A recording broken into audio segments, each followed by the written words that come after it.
Torcedor do Flamengo, ele não tem um dia de paz. Novo escândalo no Flamengo envolvendo conversa vazada de dirigente expondo jogador. Vou falar sobre isso, vou falar também sobre a contratação do lateral que vai substituir o Wesley pelo lado direito. Vou falar da lista dos relacionados e um desfalque para o técnico Filipe Luiz. Fala, meus camaradas e minhas camaradas, beleza? Bem-vindos a mais um vídeo aqui em seu canal de notícias do Flamengo, canal Flazoeiro. Eu estou chegando com tudo na tarde desta terça-feira. Uma terça-feira movimentada no Mengão e eu chego, é claro, como sempre, com um caminhão carregado de notícias e carregado de informações do clube mais querido e mais amado do Brasil e do mundo, o Clube de Regatas do Flamengo. Nosso amor. Mas antes de qualquer coisa, deixa eu pedir a você que não é inscrito no canal, tem um botão aqui embaixo escrito inscreva-se, se inscreve no canal, acione o sino da notificação, deixa o seu like, vai ajudar demais a gente. Nós estamos caminhando para chegar em 2,5 milhões de inscritos e o único que pode me ajudar é você. Então, se você não é inscrito, se inscreve aí no canal, acione o sino da notificação e deixa o seu like. Bom, deixa eu começar o vídeo aqui já falando da chegada de Saul Niguez, jogador primeiro reforço do Flamengo nessa janela de transferência. Ele vai pousar aqui no Rio daqui a pouco, 5h45. Eu não fui para Bragança Paulista hoje de manhã, eu só vou para Bragança Paulista depois da chegada do Saul Niguez. Eu fiquei para fazer para vocês a cobertura da chegada do jogador. Saul Niguez chega no Flamengo para reforçar o Mengão ali no meio-campo. É um jogador versátil que joga pelo lado do campo também. É um jogador que joga de volante, ele consegue fazer alguma coisa do lado.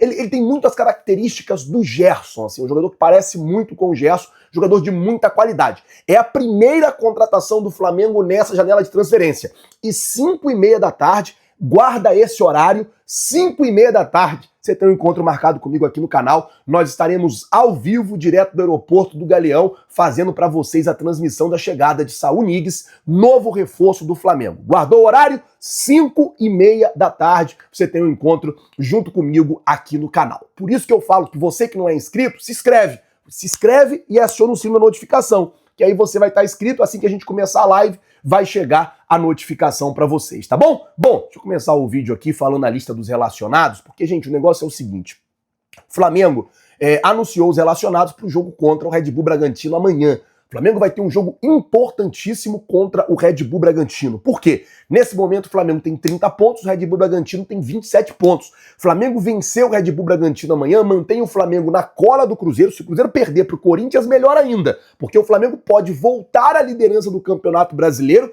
e pode continuar ali brigando, né, para se manter líder e ir atrás desse título do Brasileirão. Uma vitória do Flamengo amanhã é importante demais. Porém, o Flamengo teve um desfalque de última hora. Trata-se de Alan, que tem um problema de fascite plantar, né? Que é o pé, eu acho que é o pé chato, né? Quem tem aquele pé reto assim. E por conta disso, o departamento médico decidiu que o jogador fizesse um controle de carga, que não fosse relacionado para a partida de amanhã. É um desfalque para o técnico Filipe Luiz e não vai estar à disposição nesse jogo de amanhã. Quem viajou e quem está indo para a partida? Bruno Henrique, Cleiton, Daniel Salles, Diogo Alves, De Arrascaeta, Everton Cebolinha, Everton Araújo, Guilherme Varela, Guilherme, João Alves, João Vitor, Jorginho, Juninho, Luiz Araújo, Léo Ortiz, Léo Pereira, Matheus Cunha, Matheus Gonçalves, Pedro Rossi, Matias Vinha, o Alacian e o Wesley.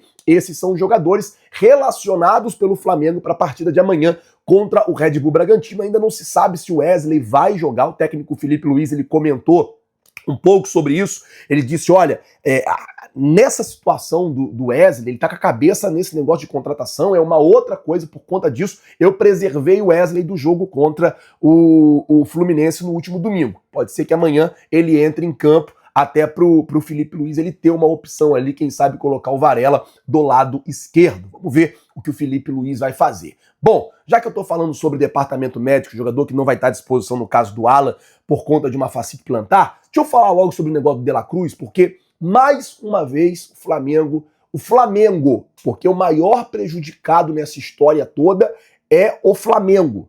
O Flamengo, mais uma vez, está sofrendo por conta de conversa fiada em grupo, prints vazados, conversas vazadas. Mais uma vez o Flamengo está sofrendo com isso. O que acontece?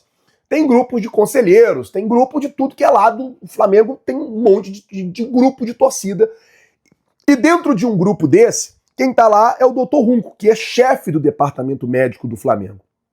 E ele foi questionado sobre um membro do grupo, a situação do De La Cruz. O que está acontecendo com o De La Cruz? Por que o De La Cruz não tem uma sequência?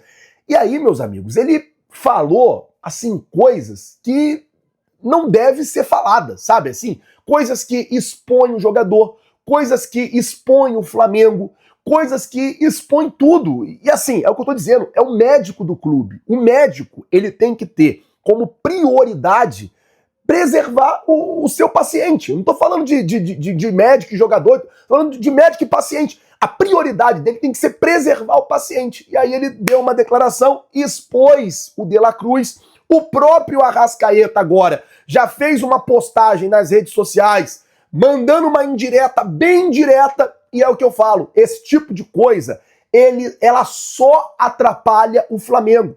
Esse tipo de coisa só é ruim para o Flamengo. O Flamengo é quem mais sangra, é quem mais se prejudica diante dessas situações. Agora o médico do Flamengo, no grupo de WhatsApp, falando situação clínica de jogador, dando nota ali de situação clínica de jogador, dizendo que o jogador tem uma lesão crônica, que precisa dos 2 joelhos, que se alguém quiser contratar ele, vai ser para qualquer outra coisa, porque jogar futebol ele não consegue. É absurdo isso. É absurdo. E mais uma vez eu digo, quem mais sangra com isso é o Flamengo. Quem mais está se prejudicando com isso é o Flamengo. Ninguém mais do que o Flamengo está se prejudicando com isso. Esses dias foi o Boto. Aí teve uma turbulência envolvendo o Pedro. Controlou, resolveu. Agora é o médico falando do De La Cruz. O Flamengo soltou uma nota dizendo: o Flamengo não comentará as declarações extraídas de conversas privadas e pessoais, normalmente fora de contexto, em alguns casos, obtidas por meio de condutas criminosas, sejam elas verdadeiras ou não. O clube segue focado nos seus objetivos esportivos nesse segundo semestre, mantendo o compromisso com um ambiente profissional e responsável. Ou seja, o De La Cruz... Aí depois o médico do Flamengo, o doutor Luiz Macedo, soltou um vídeo lá, o Flamengo soltou, dizendo que o De La Cruz teve uma boa sequência no começo do ano, porém ele sofreu uma pancada, sofreu um trauma, e o Flamengo está tentando cuidar desse trauma, fazer um trabalho com o De La Cruz para que ele possa fazer esses últimos 6 meses aqui da temporada bem também e está à disposição, principalmente quando a coisa for afunilando mais. Mas a situação, de fato, é muito complicada, situação muito ruim, muito ruim, muito ruim, e isso não pode continuar acontecendo. O BAP precisa fazer uma reunião com os diretores, todos os diretores, falar, cara, o que vocês falam acaba que é o Flamengo falando. Então, se você dá uma declaração errada, é o Flamengo dando essa declaração errada. Você expõe o jogador, você expõe o técnico, você expõe todo mundo e prejudica o Flamengo. Por quê? Uma declaração dessa, ela não atinge o De La Cruz. Ela atinge o De La Cruz, ela atinge o Arrascaeta, que é muito amigo do De La Cruz, ela atinge o Vinha, ela atinge o Varela. De cara, os 4 uruguaios. Além disso, atrapalha o Felipe Luiz, atrapalha a comissão técnica, atrapalha todo mundo. E quem mais perde com isso? O Flamengo. Quem mais sofre com isso? O Flamengo. O Flamengo é o maior prejudicado nisso tudo. Bom, deixa eu falar agora sobre a situação do novo lateral, porque tem 2 laterais que o Flamengo está observando. Um é o Vinícius Tobias, como eu trouxe hoje de manhã, porém o Flamengo não está muito propício a negociar com o Shakhtar, porque acha que o valor que eles estão pedindo no Vinícius Tobias é um valor muito alto. E o outro é o Mantuan, jogador do Zenit. Só que no Zenit, quando o jogador assina com o Zenit, é o seguinte, ele assina um contrato dizendo que ele não pode negociar com outro clube sem a autorização do Zenit. E o Zenit não deu a autorização para o Mantuan negociar com o Flamengo. Então, por conta disso, também é uma negociação muito difícil. O fato é que o Flamengo tem até amanhã, 7 horas da noite, para responder a Roma se vai ou não vender o Wesley, se vai ou não liberar o jogador para a equipe italiana, tá certo? Bom, gente, e eu vou ficando por aqui. Daqui a pouquinho, 5h30 da tarde, você tem um compromisso comigo aqui ao vivo no canal, chegada de Saul Niguez, né, o jogador Espanhol, novo reforço do Flamengo que tá chegando ali para reforçar o meio-campo, tá bom? Muito obrigado por tudo. Se você não é inscrito no canal, se inscreve no canal, acione o sino da notificação, deixa aí o seu like. Valeu, galera. Tamo junto. Vocês já sabem. É nóis.